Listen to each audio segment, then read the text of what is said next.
Hello guys, मैं हूं Amit sir. स्वागत है आपका Dinesh sir live study YouTube channel पर। और पहले वीडियोस में हम लोगों ने देखा कि दिनेश सर ने बताया कि एलिजिबिलिटी क्राइटेरिया क्या है, ओके, और कौन से सब्जेक्ट को रिप्लेस करके हम कर सकते हैं। सिलेबस भी हम लोगों ने देखा एमएसटीसीटी का 2025 का।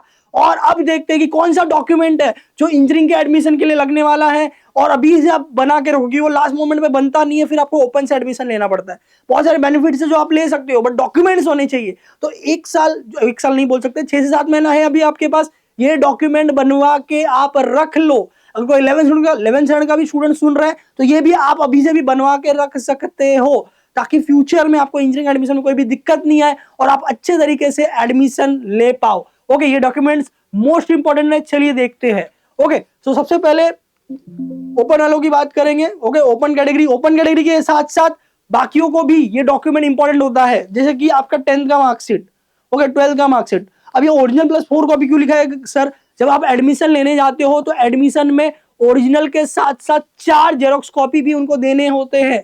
ओके, तो इसीलिए ओरिजिनल प्लस 4 कॉपी लिखा है कि आप जेरोक्स मार के अभी से रख सकते हो। ओके, तो 10th का मार्कशीट, 12th का मार्कशीट, टीसीटी का एग्जाम दोगे, यहाँ पर 2024 लिखा है सर। तो ये मैंने पुराना जो 2024 के स्टूडेंट जो है उनको लिए जो यूज हुआ था वही मैं यूज कर रहा हूँ, बट आपको यहाँ पर वही यूज होगा 2025। तो एमएसटीसीटी 2025 का स्कोर कार्ड ये कब आता है? सीटी का रिजल्ट आने के बाद। फिर जेई मेन अगर आपने एग्जाम दिया है तो ऑप्शनल है। फिर एलसी आपको 12 के साथ साथ मिलेगा। यहां पर जो क्या बोला है, point number 6 is very important, certificate of Indian nationality. ये क्या होता है सर? मैंने तो डोमिसाइल सिर्फ सुना है, ये क्या है? ओके, तो यहां पर इंडियन नेशनलिटी के सर्टिफिकेट में आप क्या क्या सबमिट कर सकते हो। आप डोमिसाइल सर्टिफिकेट रहेगा तो वो सबमिट कर सकते हो, उसमें लिखा होना चाहिए certificate of domicile and nationality. अगर आपके डोमिसाइल में ऐसा लिखा है तो आप सेम डॉक्यूमेंट को एज इंडियन नेशनलिटी सर्टिफिकेट भी यूज कर सकते हैं। दूसरा, अगर वो नहीं है तो एलसी, आपके एलसी पे अगर इंडियन लिखा हुआ है, इंडियन, ओके, सिटीजन इंडियन ऐसा, ओके, तो भी आप उसको एज अ डॉक्यूमेंट यूज कर सकते हैं for Indian nationality certificate. Okay, अगर वो भी नहीं है तो बर्थ सर्टिफिकेट, अगर आपके पास बर्थ सर्टिफिकेट है महाराष्ट्र का, ओके, तो वो नेशनलिटी इंडियन में भी यूज कर सकते हैं। ओके, तो ये नेशनलिटी की बात हो गई। नेशनलिटी सर्टिफिकेट आपको देना पड़ता है इंजीनियरिंग एडमिशन के टाइम पे।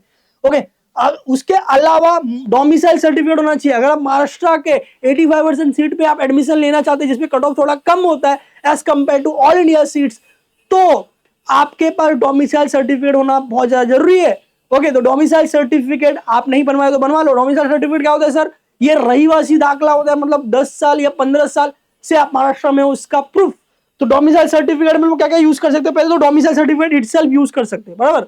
जैसे नेशनलिटी के लिए हम लोग ने डोमिसाइल यूज किया, एलसी यूज कर सकते हैं या तो बर्थ सर्टिफिकेट यूज कर सकते हैं। वैसे ही domicile certificate of Maharashtra domicile, ये प्रूफ करने के लिए आप डोमिसाइल सर्टिफिकेट प्रूफ कर यूज कर सकते हो, या तो एलसी या बर्थ सर्टिफिकेट जिसमें ये मेंशन हो कि आपका बर्थ महाराष्ट्र में हुआ है। ओके, बर्थ सर्टिफिकेट अगर महाराष्ट्र का, मतलब आपका महाराष्ट्र में बर्थ हुआ है, इससे भी हम प्रूफ कर सकते हैं कि भाई आप महाराष्ट्र के डोमिसाइल्ड हो। ओके, दूसरा हम क्या यूज कर सकते हैं? दूसरा यूज कर सकते हैं एलसी। अगर एलसी में आपका प्लेस ऑफ बर्थ महाराष्ट्र लिखा हुआ है तो भी आप क्या कर सकते हो, उसको एज अ डॉक्यूमेंट यूज कर सकते हो डोमिसाइल सर्टिफिकेट के जगह पे। अदरवाइज आपको क्या करना पड़ेगा? डोमिसाइल सर्टिफिकेट बनवाना होगा। अगर मेरा 12th यहां पर हुआ है तो मुझे ये है, अगर मैं 12th महाराष्ट्र के बाहर कहीं पर भी हुआ है तो भी आपको डोमिसाइल सर्टिफिकेट आपका है तो आप महाराष्ट्र डोमिसाइल कैंडिडेट में आके एडमिशन ले सकते हो। ओके, आपका 12th बाहर हुआ है, महाराष्ट्र के बाहर, अगर बट आपके पास महाराष्ट्र डोमिसाइल है, या आपके पापा का है या आपके मम्मी का है, तीनों में से किसी एक मेंबर का भी है, तो आप यहां पर एडमिशन ले सकते हो as a Maharashtra domicile candidate. Okay, किसी ने अगर ड्रॉप लिया है तो गैप सर्टिफिकेट लगेगा, एफपीडब्ल्यू गैप। इसके लिए क्या करना है?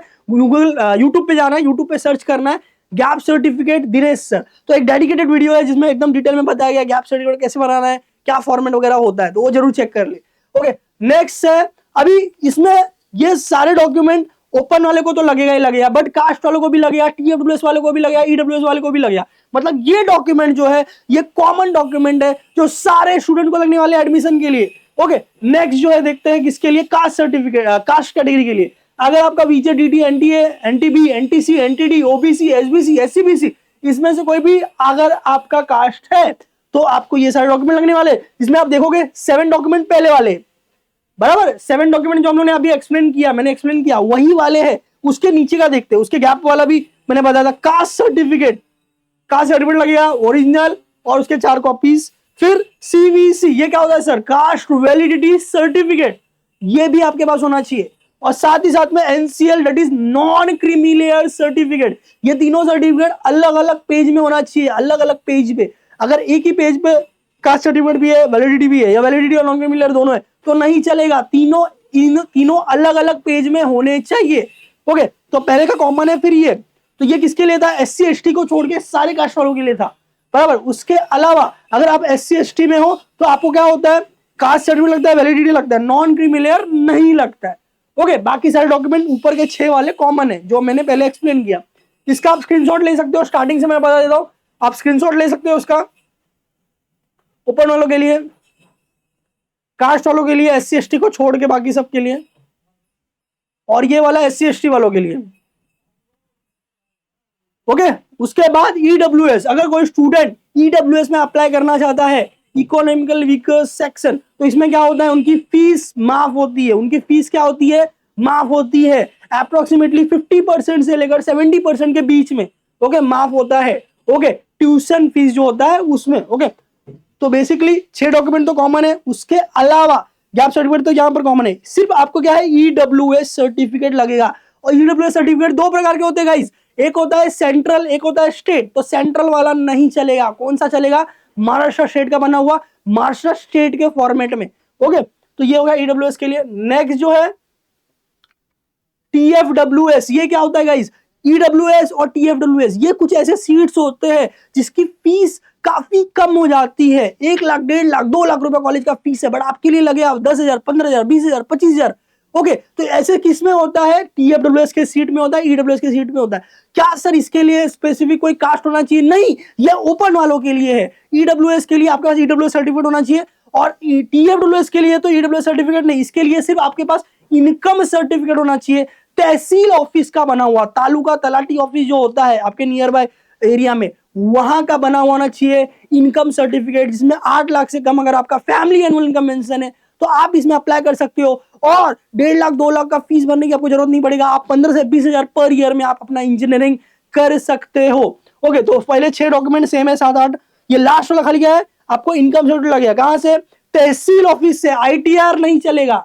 ओके, नगर सेवक या इसका लिखाया हुआ नहीं चलेगा, तहसील ऑफिस से आपको बनाना पड़ता है इनकम सर्टिफिकेट, जिसमें आपका फैमिली एनुअल इनकम 8 लाख से कम हो। बेसिकली ये आपके पापा का बनेगा। इनकम सर्टिफिकेट किसका बनेगा? पापा का बनेगा। ओके, तो जाके आप इस चीज को यूज करके TFWS में अप्लाई कर सकते हो। और जहां कॉलेज का फीस, गवर्नमेंट प्राइवेट कोई भी कॉलेज हो, उसका 1.5 से 2 लाख रुपया फीस है, बट आपका 15 से 20,000 में आपका इंजीनियरिंग पर ईयर हो जाएगा।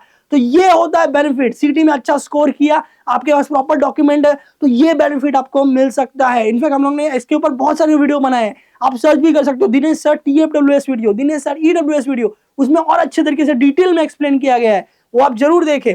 और ये जो मैंने बताया डॉक्यूमेंट बना के रेडी रखे। तो इस तरह से सारे डॉक्यूमेंट्स के चीजें हम लोग ने देख ली है।